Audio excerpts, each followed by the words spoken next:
बुलेटिनच्या सुरुवातीला एक breaking news आहे। अजित पवारांच्या अपघाताबाबत महत्त्वाची अपडेट समोर आली आहे। या विमानामधील ब्लॅक बॉक्स मधील माहिती रिकव्हर करायला सुरुवात झाली आहे। ब्लॅक बॉक्स मधील महत्त्वाची माहिती रिकव्हर करण्यास सुरुवात झाल्याची माहिती आहे। डेटा रिकव्हरी केल्यानंतर नागरी विमान महासंचालनालय म्हणजे DGCA कडून अहवाल जारी केला जाणार आहे आणि या अहवालामधून अपघाताची माहिती समोर येणार आहे।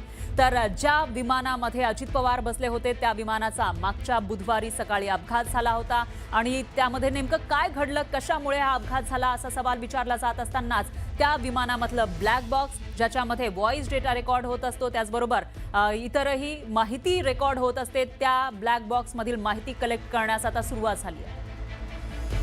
आणि या विषयी अधिक माहितीसाठी आपले प्रतिनिधी प्रशांत बाग हे आपल्या सोबत जोडले गेले आहेत। प्रशांत, काय सांगाल, ब्लॅक बॉक्स मधली जी डेटा आहे ते रिकव्हर करण्यास सुरुवात झाल्याचं कळतंय, किती दिवसांमध्ये साधारणतः ही माहिती लोकांसमोर येऊ शकेल? 15 फेब्रुवारी पर्यंत हा पूर्ण जो रेकॉर्ड आहे तो अहवाल सादर करा असे स्पष्ट आदेश DGCA ने दिलेले आहेत। फॉरेन्सिक टीम याकरता महत्त्वाचं काम करते।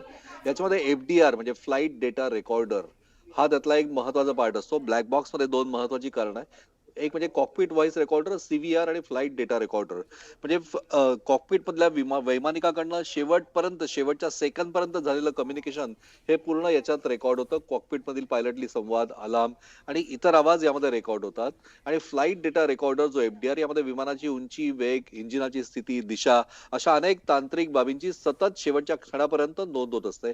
आणि यातनच नेमका हा अपघात झाला तर कसा झाला, कोणत्या प्रकारच्या तांत्रिक चुका याच्यात होत्या, का विमानाचा वेग जो आहे किंवा विमान भरकटलं कसं होतं, त्याच्या पंखांमधली जी दिशा जी होती हवेमुळे कशी बदलली गेली, विमान शेवटच्या क्षणी हे उंच कसं झालं, या सगळ्याच गोष्टींचा पूर्ण अभ्यासपूर्ण तांत्रिक अहवाल आणि फॉरेन्सिक ऑडिट यातनं केलं होतं।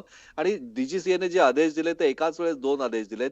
एक म्हणजे की फ्लाइट डेटा रेकॉर्डर म्हणजे FDR हा 17 दिवस त्यासाठी लागतात, पण 15 फेब्रुवारी पर्यंत त्याचा अहवाल, प्राथमिक अहवाल सादर करा हा एक आदेश आहे। आणि याचबरोबर एक विशेष फॉरेन्सिक टीम सुद्धा याकरता नियुक्त करण्यात आली आहे आणि दोघांचाही अहवाल जो आहे तो समोर येईल। अजित पवार यांच्या अपघातामधनं चर्चा अनेक सुरू आहे, आरोप सुरू आहे, पण नेमकं सत्य काय आहे हे जर का स्पष्ट होणार असेल तर बरोबर ते या ब्लॅक बॉक्सच्या माध्यमातून होणार आहे। 15 तारखेपर्यंत आपल्याला नक्कीच प्रतीक्षा करावी लागणार आहे। बरोबर आहे प्रशांत, या विषयीची अपडेट आपण घेत राहूया। धन्यवाद तुम्ही दिलेल्या या सविस्तर माहितीसाठी।